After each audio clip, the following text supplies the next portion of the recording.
So you all know that morality and fidelity in marriage is a matter of personal affair. Hello everyone, मेरा नाम उर्वशी त्यागी है और आज हम डिस्कस कर रहे हैं कि क्या लीगल स्टेप वाइफ ले सकती है अगर उस वाइफ का हस्बैंड वाइफ के साथ चीटिंग करता है।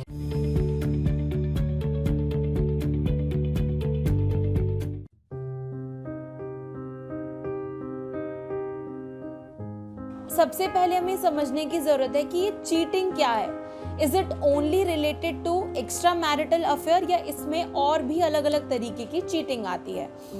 तो इंडियन पीनल कोड 1860 की अगर हम बात करें तो आईपीसी में कोई भी ऐसा डायरेक्ट सेक्शन या प्रोविजन नहीं है जो इस चीज की बात करता हो कि अगर एक हस्बैंड अपनी वाइफ पे चीट करता है या उसका कोई एक्स्ट्रा मैरिटल अफेयर होता है तो वाइफ जो है हस्बैंड के अगेंस्ट केस कर सकती है या फिर वो पर्सन को अक्यूज्ड माना जा सकता है। हालांकि सेक्शन 415 में चीटिंग डिफाइंड है, पर वो ये मैरिज के विद इन रहकर जो चीटिंग होती है ये वाली चीटिंग नहीं है। लेकिन इसी के साथ हम एक एग्जाम्पल को समझेंगे।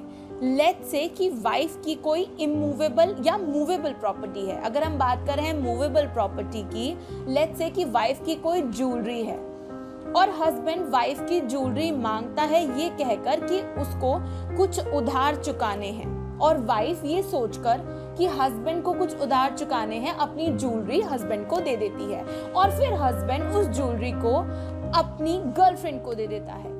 तो यहाँ पर ये जो वाइफ है उसके साथ चीटिंग हुई है, that is done by husband. लेकिन अगर हम बात कर रहे हैं एक्स्ट्रा मैरिटल अफेयर्स की या एक्स्ट्रा अफेयर्स की, आउट ऑफ द मैरिज कोई रिलेशनशिप है, तो इसका कोई डायरेक्ट प्रोविजन नहीं है। लेकिन अगर हम समझें क्रूअलिटी को, जो कि एक ग्राउंड है डाइवोर्स का, यानी कि क्रूअलिटी के बेस पे एक वाइफ जो है वो अपने हस्बैंड से डाइवोर्स ले सकती है, और इन्हीं क्रूअलिटी के टाइप में आता है मेंटल क्रूअलिटी, यानी कि अगर प्रॉपर एविडेंसेस हैं और एक सब्सटैंशियल पीस ऑफ एविडेंस भी है जो कि ये प्रूव कर दे कि ये जिस तरीके की चीटिंग वाइफ के साथ हुई है ये this all amounts to mental cruelty, ये उसके लिए मेंटल क्रूअलिटी थी। हालांकि मेंटल क्रूअलिटी क्या चीजें मेंटल क्रूअलिटी के अंडर फॉल करती हैं और क्या नहीं करती, ये totally case to case vary करता है। साथ ही साथ और भी कुछ रेमेडीज हैं वाइफ के पास, जैसे कि वाइफ जो है, अगर वाइफ और हस्बैंड दोनों ही एक दूसरे के साथ चीट कर रहे हैं और दोनों ही शादी को अब नहीं बनाए रखना चाहते, तो वो म्यूचुअल कंसेंट से भी डिवोर्स ले सकते हैं। और म्यूचुअल कंसेंट से जो डिवोर्स लिया जाता है, mutual consent is also a ground of divorce, right. अब एक और क्वेश्चन हम समझेंगे, वो ये है कि क्या एक वाइफ एक डिटेक्टिव रख सकती है अपने हस्बैंड की एक्टिविटीज को मॉनिटर करने के लिए, अगर कहीं भी वाइफ को ये लगता है कि उसका हस्बैंड उसके साथ चीट कर रहा है? तो इसका आंसर है ऑफ कोर्स नहीं। इसका मतलब वाइफ किसी भी तरीके के डिटेक्टिव को नहीं रख सकती अपने हस्बैंड की एक्टिविटीज को मॉनिटर करने के लिए, क्योंकि ये बिल्कुल उसके फंडामेंटल राइट, हस्बैंड के फंडामेंटल राइट के अगेंस्ट होगा, ये उसके आर्टिकल 21 के अगेंस्ट होगा, that is right to life and personal liberty.